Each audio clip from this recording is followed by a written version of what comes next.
For decades, Pastor John Hagee has been a towering figure in the world of evangelical Christianity. With his fiery sermons, unwavering support for Israel, and a ministry that spans millions of followers, Hagee has become a household name in religious circles. But behind the pulpit and the public persona, whispers of controversy and speculation have followed him like a shadow. What secrets lie beneath the surface of this charismatic preacher's life? What truths has he kept hidden from his congregation and the world?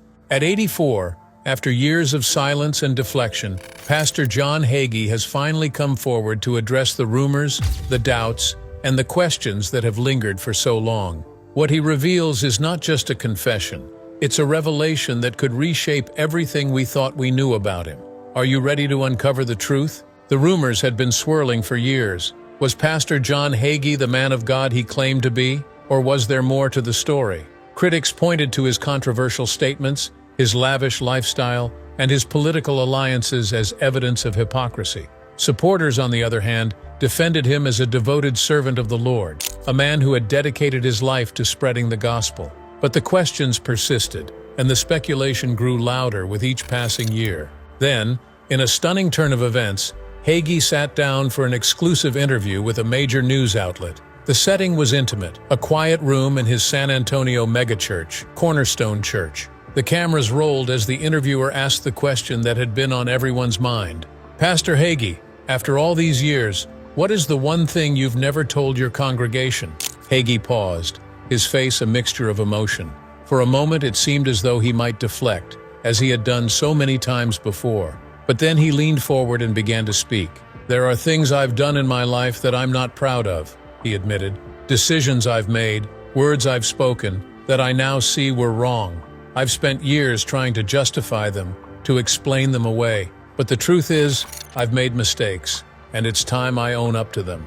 The admission was shocking, not just because of what he said, but because of the raw honesty in his voice. This was not the polished, confident preacher the world had come to know.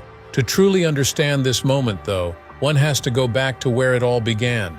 John Hagee's journey to becoming one of the most influential pastors in America was anything but ordinary.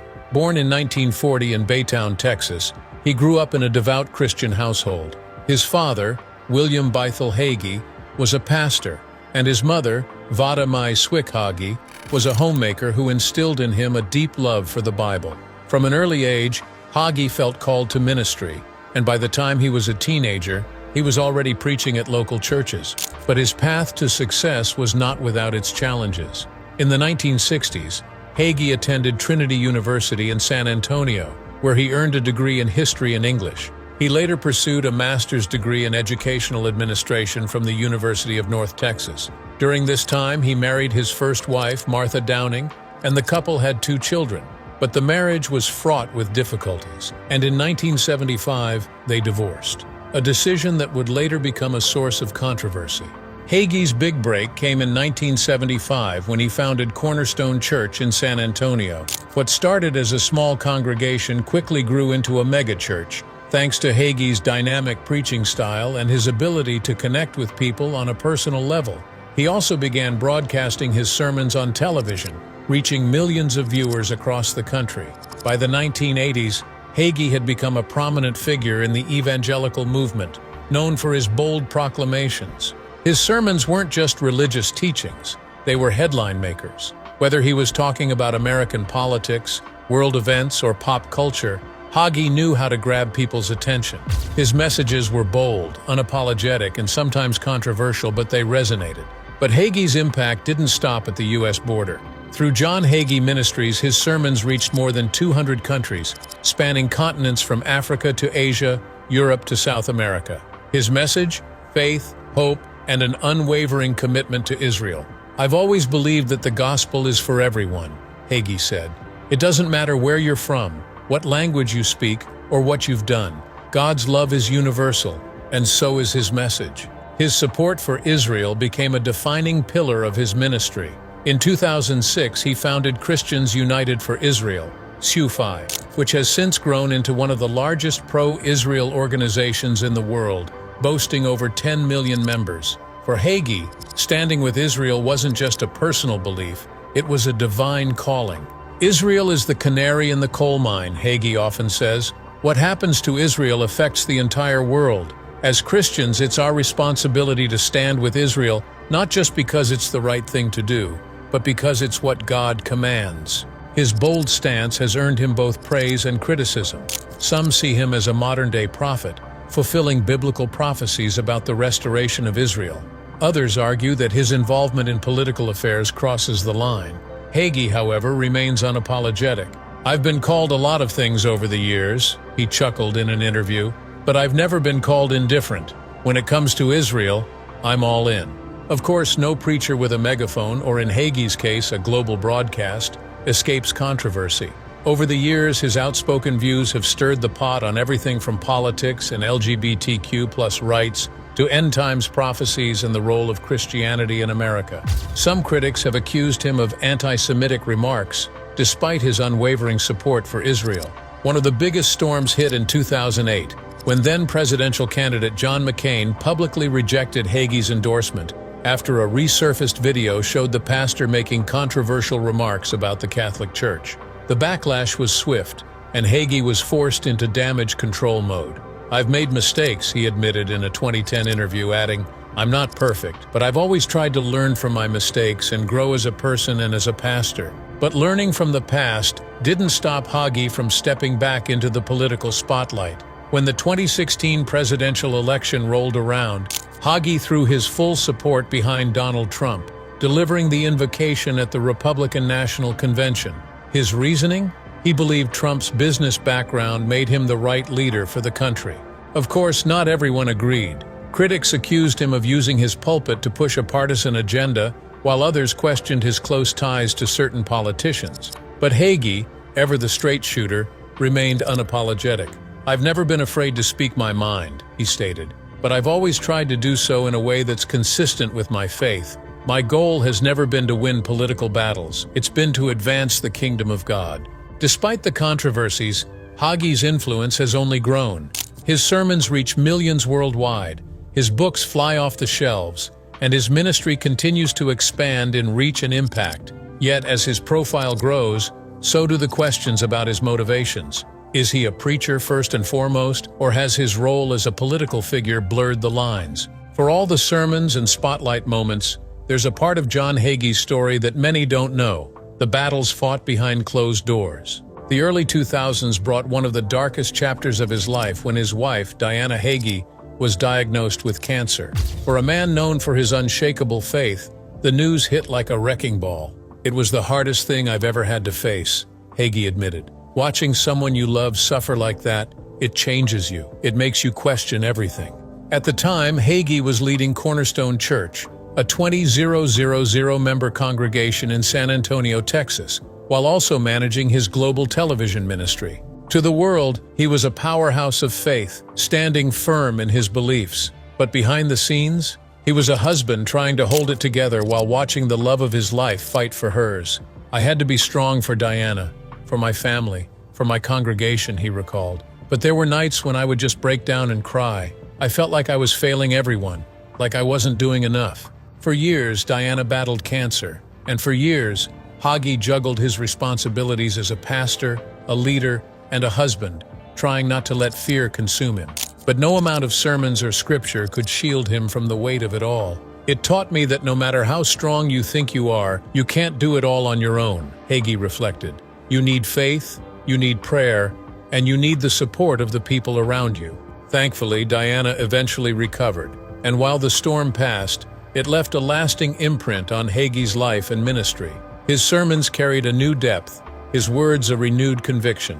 He had always preached about faith in hard times, but now he had lived it in the most personal way possible. And as his influence continued to grow, so did the challenges that came with it. Because if John Hagee had learned anything, it was this: faith may move mountains, but it doesn't mean the climb won't be brutal. For over 60 years, John Hagee has had one unwavering constant in his life: his wife, Diana. Their marriage has been the bedrock of a family that has grown to include 5 children and numerous grandchildren, each carving out their own unique paths. But being a devoted husband and father while running a worldwide ministry, that's where the challenge has always been. Hagee never sugarcoats the fact that his relentless focus on his work often meant that family came second. "I've always been so focused on my ministry that I haven't always been there for my family the way I should have been," he admitted.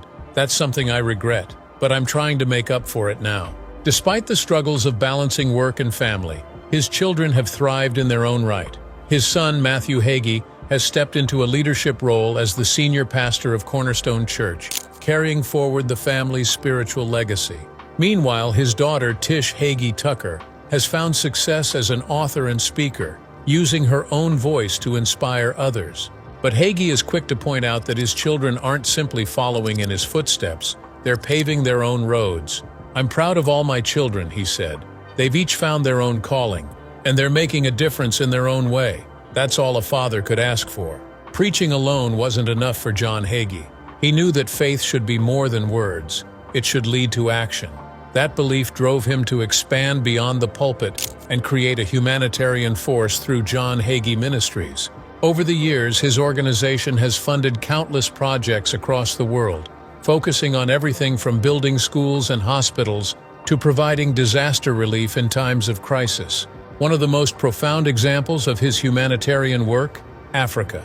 For over a decade, John Hagee Ministries has been on the ground in some of the most underserved parts of the continent, drilling wells for clean water, funding medical missions, and providing education to thousands who would otherwise have no access to basic necessities. "When I first visited Africa, I was overwhelmed by the need," Hagee reflected.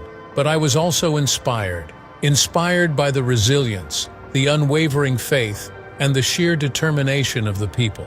They reminded me that no matter how difficult life may seem, there's always hope." And hope is exactly what he's been delivering. From building schools for children in Kenya to sending medical supplies to hospitals in Nigeria, Hagee's ministry has worked tirelessly to uplift communities. His commitment to Jewish communities worldwide has also earned him widespread recognition. In 2019, he was honored with the Humanitarian of the Year award by the International Fellowship of Christians and Jews for his efforts in supporting those in need. But ask Hagee about his awards, and he'll brush them off like dust on a church pew. "It's not about recognition," he said. "It's about making a difference. If we can help just one person, then it's all worth it." Now, at 84 years old, Pastor John Hagee is ready to share something he's never spoken about publicly. In a rare, no-holds-barred interview with a major news outlet, Hagee pulled back the curtain on his personal struggles, his ministry, and the one revelation that has weighed on him for years. "I've spent my entire life preaching the gospel," Hagee admitted, "but there's something I've never talked about, something that's been on my heart for a long time. I think it's finally time to share it with the world." What followed was a revelation that left even his most loyal supporters in shock. Despite his commanding presence behind the pulpit, Hagee confessed that, throughout his career, he has wrestled with uncertainty. "There have been times when I've questioned everything," he said. "Times when I've wondered if I was really making a difference, if I was truly doing what God called me to do." For years, he carried the weight of those doubts in silence, never letting them show. In the world of televangelism, vulnerability isn't exactly encouraged. Yet, behind closed doors, even one of the most influential pastors in America struggled with the very faith he preached. While his pro-Israel stance has long been a cornerstone of his ministry, Hagee revealed that it wasn't just a theological position, it was personal. The turning point came in the 1970s during a trip to Israel. "I was standing on the Mount of Olives looking out over Jerusalem, and I felt this overwhelming sense of peace," Hagee recalled. "It was like God was speaking directly to me, telling me that this was my calling, to be a voice for Israel." But perhaps the most surprising admission came when Hagee revealed how he has often felt like an outsider within the evangelical community. "I've never really fit in with the traditional evangelical crowd," Hagee admitted. "I've always been a bit of a maverick, a bit of a rebel, and that's made me a target for criticism. But I've never let that stop me from doing what I believe is right." Whether it was his outspoken support for Israel, his fiery sermons, or his unapologetic stance on political issues, Hagee has always walked a different path. Some admire him for it, others criticize him. But if there's one thing he's never done, it's back down. At 84, most people would be thinking about retirement, maybe settling into a quiet life of reflection. Not John Hagee. "I'm not done yet," he said with a determined smile. "There's still so much work to be done, so many people who need to hear the gospel. As long as God gives me the strength, I'll keep going." And his plans for the future? They're as ambitious as ever. Hagee is doubling down on technology, using social media, live streaming, and podcasts to reach a global audience. "The world is changing and we need to change with it," he explained. "Social media, streaming, podcasts, these are the tools of the future, and we're going to use them to spread the gospel like never before." For John Hagee, the mission is far from over, and if history has shown anything, it's that when he sets his mind to something, nothing, not criticism, not age, not even time, can stand in his way. For Hagee, it's not just about keeping up with trends, it's about reaching as many people as possible. With over 8.5 billion people in the world, Hagee believes technology is the key to bringing his message to every corner of the globe. His ministry has already embraced live streaming and online sermons, but he's taking it even further. Plans are in motion to launch interactive digital experiences, a new podcast series, and expanded social media outreach to engage younger audiences. But technology is only part of the plan. Hagee knows that the future of the church rests in the hands of the next generation, and he's making it a priority to train them. "I've been blessed to have a long and fruitful ministry," Hagee said, "but I know that my time is limited. That's why I'm focused on mentoring and equipping the next generation of pastors and leaders. They're the future of the church, and I want to make sure they're ready." Through the Hagee Ministries Leadership Academy, he's personally investing in young pastors, offering guidance, resources, and opportunities to serve. His goal? To raise up 100 new leaders who will take the message of faith even further than he has.